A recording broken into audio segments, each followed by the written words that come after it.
If you are a Flutter developer, setState is probably the very first thing you learned. You want to update a slider, change a number, or toggle a checkbox? You call setState. It's easy, it's built in, and it works.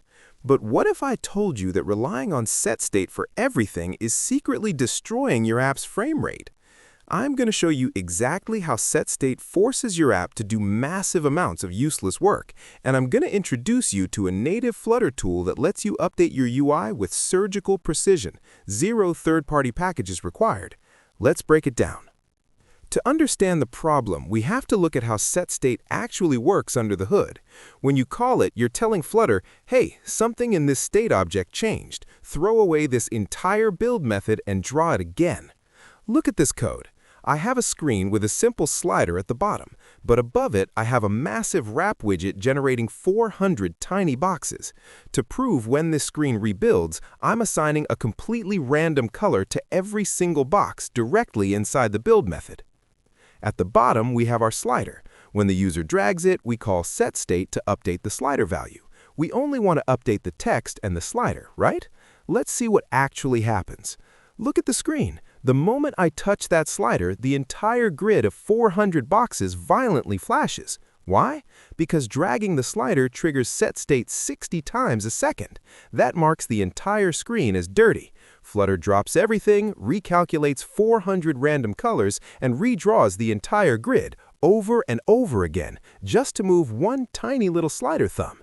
If this was a real app with network images, heavy animations, or complex lists, your CPU would throttle, your app would stutter, and your users would notice.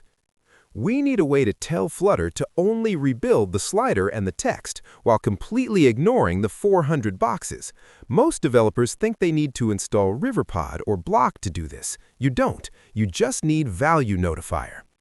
ValueNotifier is a native Dart class that holds a single piece of data. When that data changes, it notifies anyone who is listening. Let's refactor. First, we replace our raw double variable with a ValueNotifier of type double. Make sure you dispose of it in the dispose method so you don't leak memory.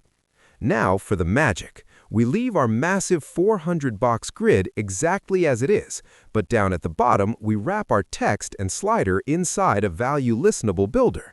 We point it to our slider notifier.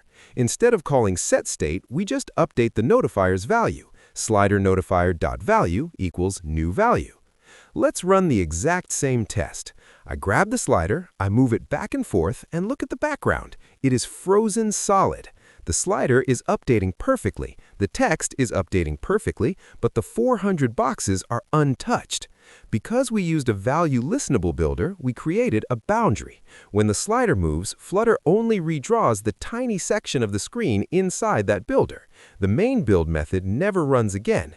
We just saved an enormous amount of CPU cycles with a few lines of native Dart code. setState is great for simple, lightweight screens, but the moment your UI gets complex, you need to switch to granular rebuilds. Use ValueNotifier for single values or extract your UI into separate stateless widget classes.